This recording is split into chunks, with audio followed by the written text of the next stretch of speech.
ಪಚ್ಚ ಕಿಚ್ಚ ಇದ್ರು ಕಾಣಿಸಿದ್ರು. ನಾವು ಮನೆ ದಿನ ನೋಡ್ತಾ ಸೊ ಕಿಚ್ಚನೂ ಕಾಣಿಸಿದ್ರು, ಪಚ್ಚನೂ ಕಾಣಿಸಿದ್ರು. ಸೊ ನಿಮ್ಮೆಲ್ಲರಿಗೂ ಏನ್ ಕಾಣಿಸಿದ್ರು ಅದು ನನಗೆ ಗೊತ್ತಾಗ್ಬೇಕು ಈಗ ಅಷ್ಟೇ. ಪಚ್ಚ ಕಾಣಿಸಿದ್ರ ಕಿಚ್ಚ ಕಾಣಿಸಿದ್ರ? ಇಲ್ಲಿ ತನಕ ಮೇಡಮ್ ತಮ್ಮನ ಸಕ್ಸಸ್ ಅನ್ನು ನೋಡಿದ್ರೆ ತುಂಬಾ ಸ್ಟ್ರಗಲಿಂದ ನೋಡ್ಕೊಂಡು ಮಗನ್ನ ನಿಲ್ಲಿಸುವಂತ ಸಂದರ್ಭ ಮೊದಲ ಸಿನಿಮಾದಲ್ಲಿ ಫಸ್ಟ್ ಅವನಿಗೆ ಆ ಬಿರುದು ಕೊಟ್ಟಾಗ ಜೂನಿಯರ್ ಕಿಚ್ಚ ಅಂದಾಗ ನನ್ನ ಮನಸ್ಸಲ್ಲಿ ಒಂದು ಭಯ ಇತ್ತು. ಅದ ಯಾಕಂದ್ರೆ ಕಿಚ್ಚ ಈಸ್ ಅ ಸೂಪರ್ ಒಂದು ಟ್ಯಾಲೆಂಟ್. ಅವನಿಗೆ ಅಭಿನಯ ಚಕ್ರವರ್ತಿ ಅದೆಲ್ಲ ಬಂದಾಗ Kichcha was one tight but it was first time. ಅದು ಕೊಟ್ಟಾಗಲೇ ನನಗೆ ಸ್ವಲ್ಪ ಭಯ ಇತ್ತು, ಇವನು ನಿಭಾಯಿಸ್ತಾನ ಅದನ್ನ, ಮುಂದೆ ತಗೊಂಡು ಹೋಗ್ತಾನ ಅಂತ. ಸೊ ನಾನು ಶೂಟಿಂಗ್ ಹೋದಾಗ ಸ್ವಲ್ಪ ವಯಸ್ಸು ನಾನು ಹೋಗಿದ್ದೀನಿ ಅಷ್ಟೇ. ನಾನು ಅಷ್ಟು ಹೋಗಕ್ಕೆ ಬಿಡ್ತಾ ಇರಲಿಲ್ಲ. ದೀಪು ಆಗಲಿ ಪಾಪ ಪ್ರೊಡ್ಯೂಸರ್ ಇವರೊಬ್ಬರು ಪರ್ಮಿಷನ್ ತೊಗೊಂತೆ ನಾನು ಬರ್ಬೋದಾ ಅಂತ. ಸೊ ಆವಾಗ ನನಗಂತ ಅನಿಸ್ತಾ ಇರಲಿಲ್ಲ. ಬಟ್ ಫಸ್ಟ್ ಶಾರ್ಟ್ ನಾನು ಅದು ಕ್ಲೈಮ್ಯಾಕ್ಸ್ ಆಗಿರಲಿ, ಫಸ್ಟ್ ಫೈಟ್ ಸೀನ್ಸ್ ಆಗಿರಲಿ ಮನೇಲಿ ನೋಡಿದಾಗ ಸ್ಕ್ರೀನಲ್ಲಿ, that day I thought as Pachcha has arrived.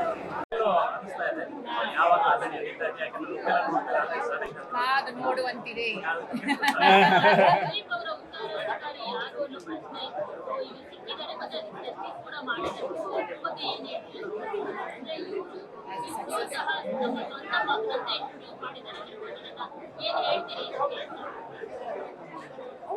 ಅವನೇ ಬೆಳೆಸಿರೋ ಮಗ. ನಾನು ಮುಂಚೆನೇ ಹೇಳಿದೆ, ನಾನು ಹೆತ್ತಿದ್ದೀನಿ ಕರೆಕ್ಟ್. ಬಟ್ ನನ್ನ ಮಕ್ಕಳನ್ನ ಸಾಕಿ ಸಲಗಿ ಬೆಳೆಸಿದ್ದು ನನ್ನ ತಂದೆ ತಾಯಿ, ನನ್ನ ತಮ್ಮ ಮದುವೆ ಆದ್ಮೇಲೆ ಇವಳು ನಮ್ಮ ಅಕ್ಕ. ಎಲ್ಲರೂ ಬೆಳೆಸ್ತಾಗಿದೆ. ಇವತ್ತು ಆ ಪಟ್ಟ ಬಂದಾಗ ನನಗೆ ಅದೊಂದು ಭಯ ಇದೆ, ಇನ್ನೂ ಇದೆ. ಅವ್ನ ಆ ದಾರಿಗೆ ಹೋಗ್ಬೇಕು ಅವ್ನು. ಬಿಕಾಸ್ ನಾನು ನೋಡಿರೋ ಪ್ರಕಾರ ದೀಪು ಕಷ್ಟ ಪಡೋದನ್ನ ನೀವು ತೆರೆ ಮೇಲೆ ನೋಡ್ತೀರ.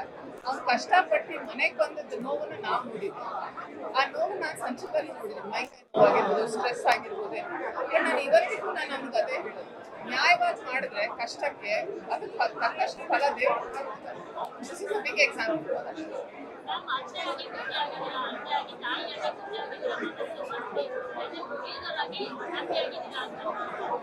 ಫಸ್ಟ್ ಶೋ ಒಂದು 3 ದಿನ ಹೋಗ್ಲಿ, ಬಟ್ ಭರವಸೆ ಕಾನ್ಫಿಡೆನ್ಸ್ ಅಂತೂ 100%.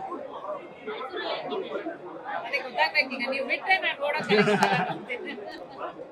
ನಮ್ಮ ಕ್ಯಾಪ್ಟನ್ ಎಲ್ಲ ಶಿಫ್ಟ್ ಮಾತಾಡಿ ನಾವು ಹೊರಡ್ತೀವಿ. ಓಕೆನಾ? Thank you. ಪ್ರೊಡ್ಯೂಸರ್ ನೀವು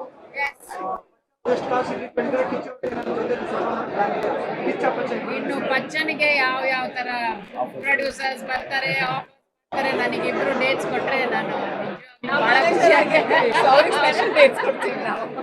ಇವ್ ಮಸ್ಕ ಹೊಡಿಬೇಕೀಗ ಅವ್ರಿಗೆ. Thank you.